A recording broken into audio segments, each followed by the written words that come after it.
Hey there, you nerds. Don't be surprised that I know you are a nerd. I mean, about half of the world's population are active gamers, and there's a lot of games out there, and Stop Killing Video Games reached 1 million signatures. Woohoo! Amazing! There we go. I knew we gamers could unite about something for fucking once. So I wanted to talk a little bit about it and some of the reaction from the publishers and stuff like that, as well Pirate Software, because Pirate Software have really dug deep into the entire thing, and he really doesn't make a good case for himself and what he believes in. I did watch his videos about Stop Killing Games, and I found them mostly being...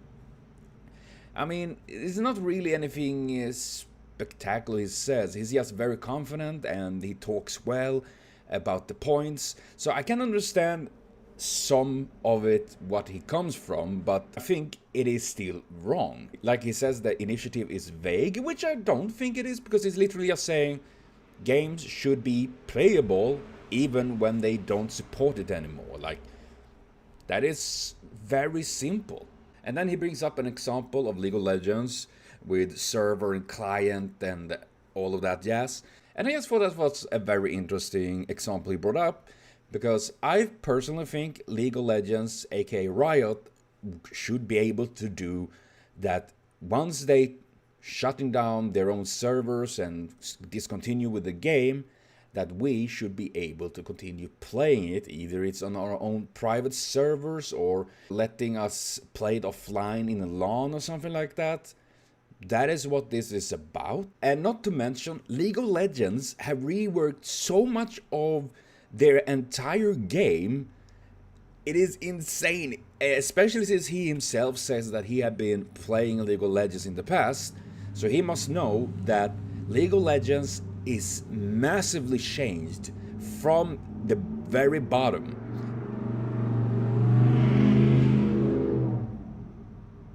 So many fucking people go on vacation now, and they have all these very loud fucking cars and bikes. God damn it.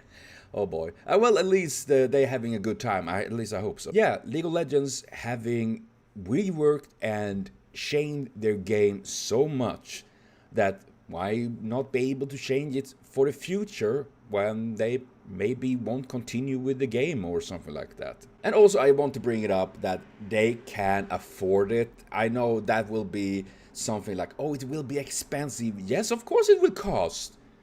Of course.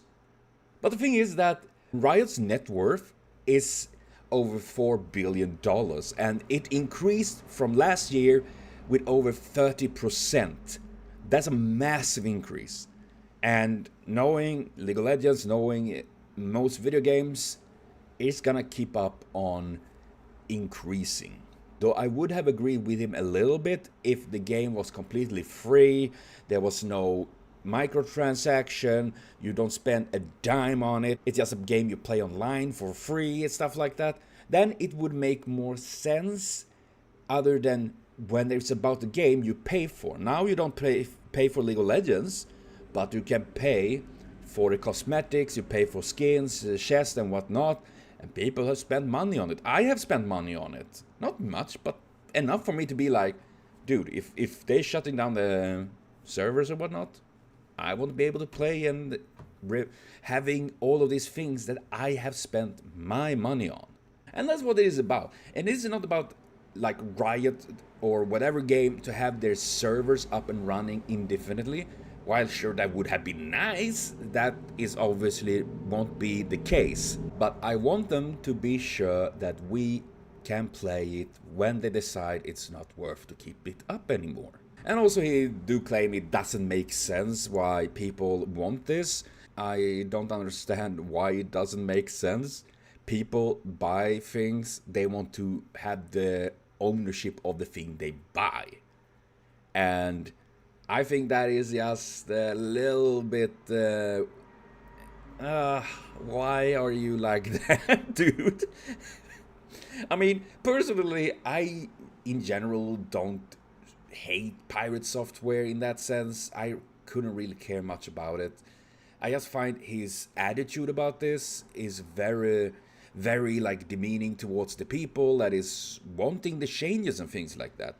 And if he's so anti it, start your own initiative. I mean, now he doesn't live in Europe, so he can't do it here, but I don't know, create an fucking movement or something like that. Or what do I know? I just find it that he's so anti this initiative. And of course, when it did reach 1 million signatures, he was told about it, and we have a tweet here from eJRTU.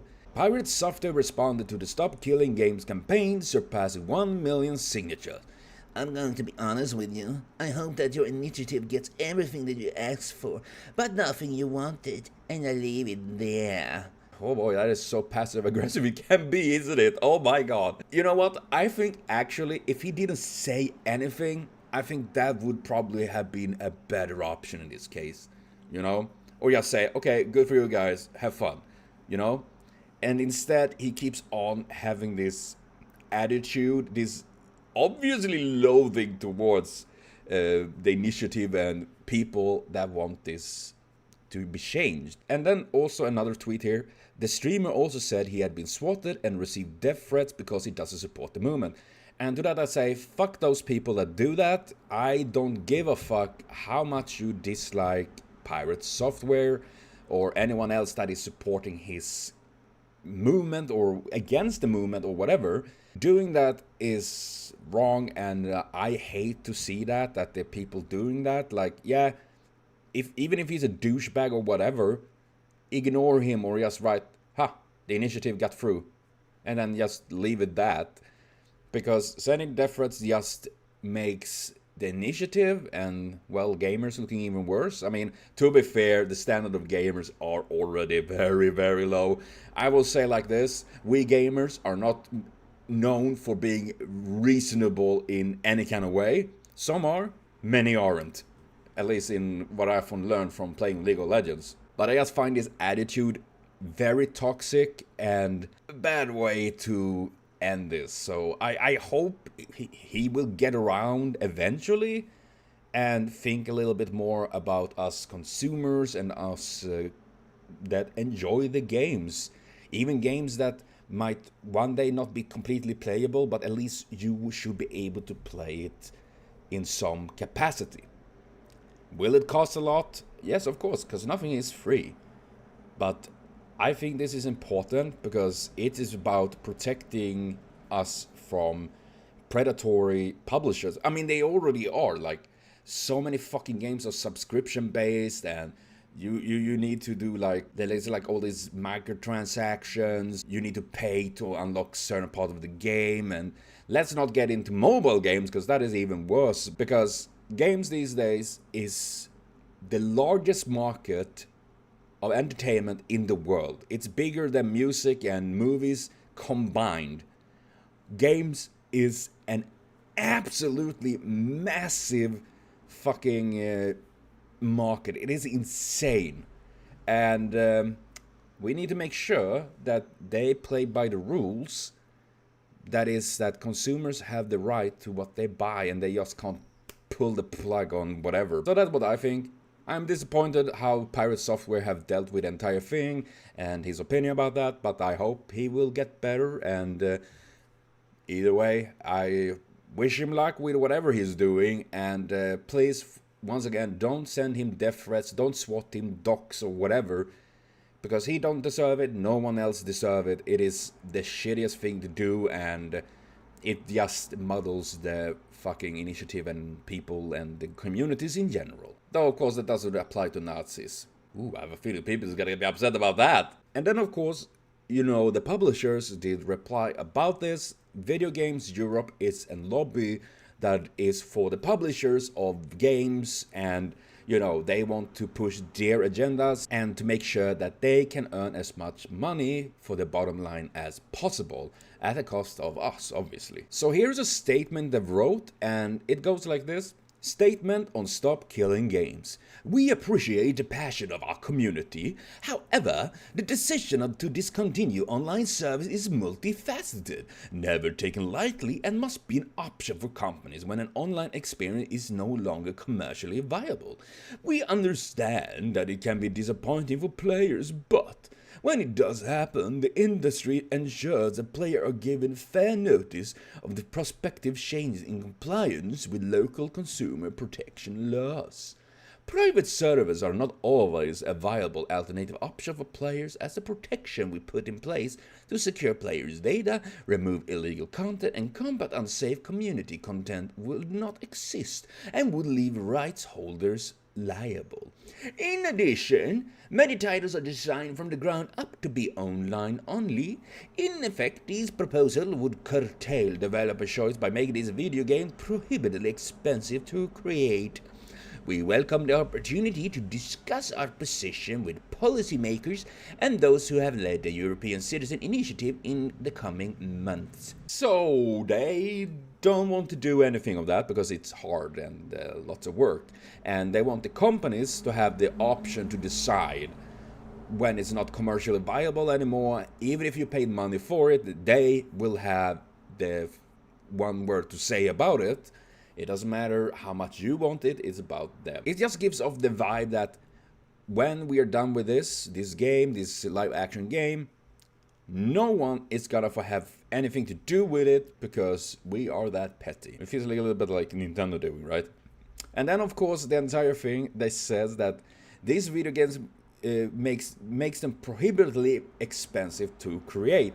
So they literally like, oh yeah, if we need to do them differently, like not only online only, it's gotta be more expensive for you, because they of course don't want to spend a dime on us gamers more than necessary to make us pay them for the things. And of course I can understand that.